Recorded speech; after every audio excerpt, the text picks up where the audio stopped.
புதிய ஆட்சியாளர்கள் அவ்வளவு பெரிதாக எதையாவது சாதித்து விட்டார்கள் என்றால் இந்த இப்போ ஒரு வருடம் கடந்து விட்டது, ஆனால் எதுவுமே சாதிக்கவில்லை. ஆனால் இந்த பப்ளிக் ஒப்பீனியனை உருவாக்குவதில், அதாவது இந்த சமூக வலைத்தளங்களூடாக செய்திகளூடாக ஒரு பப்ளிக் ஒப்பீனியனை உருவாக்குவதில் அவர்கள் முன்னணியில செயற்படுகிறார்கள். பொதுவாக இந்த இடதுசாரிகள் இந்த கருத்தை காவி செல்வதிலும் கருத்தை பரப்புவதிலும் வல்லவர்கள்.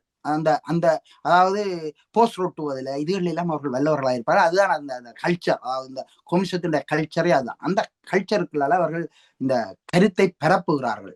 இந்த கருத்தை இந்த கெட்டிக்காரன் குழு 8 நாளைக்கு என்று சொல்வார்கள் தமிழிலே. இந்த கருத்தை எவ்வளவு தூரம் பரப்பலாம், நடைமுறைக்கு சாத்தியப்படாவிட்டால், நடைமுறைப்படுத்தப்படாவிட்டால் அவ்வளவு கருத்தும் பொத்தண்டு உடைஞ்சு விழுந்துவிடும். இப்போது இவர்கள் இந்த அதாவது இந்த மாஃபியாக்கள் என்று சொல்லப்படுகின்ற அல்லது இந்த பாதாள உலக கோஷ்டிகள் என்று சொல்லப்படுவர்களை தாங்கள் பிடித்து விட்டதாக அங்க போனோம் இங்க போனோம் பெரிதாக எல்லாம் சமூக வலைத்தளங்களில் பேசப்படுகிறது. அனைத்தும் கடஞ்செடுத்த அப்பட்டமான ஏமாற்றுக்கள். ஏனென்றால் ராஜபக்சர்களுடைய ஆட்சி காலத்துல உலகனுடைய எல்லா புலனாய்வு துறைகளுக்குமே தண்ணி காட்டி கொண்டிருந்த கேபிய கைது செய்து கொண்டு போனார் கவிர ஹிந்த விதாரணை. அவரை பற்றி எந்த செய்தியுமே வர இல்லை. அப்ப அதே போல மலேசியாவிலும் இந்தோனேஷியாவிலும் இருந்த பல விடுதலை புலிகளுடைய முக்கியஸ்தர்கள் கைது செய்யப்பட்டு கொண்டு போனார்கள் அங்கே.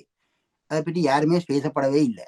இப்ப சும்மா இந்த இந்த கல்லறையும் புதை வசதி கடத்தல்காரரையும் அவர்கள் தங்கி இருக்கிற நேரம் இலகுவாக அவர்கள் பற்றிய இரகசியங்கள் கசிந்து விடும். அவர்களிடம் அந்த தொழில்நுட்ப வல்லமை வாய்ந்தவர்கள் இல்லை. அப்ப அவர்களை கைது செய்வது இன்றைய தொழில்நுட்ப வளர்ச்சியில் அவருடைய போன்களை டேக் பண்ணுவதெல்லாம் ஈஸியான விஷயங்கள். அப்ப அப்படித்தான் இவர்கள் அவர்களை கைது செய்தார்கள். இது ஒரு பெரிய பிரமாண்டமான சாதனையாக காட்டுவது கடஞ்செடுத்த கயமை. இது நாட்டுக்கு இதையும் தராது.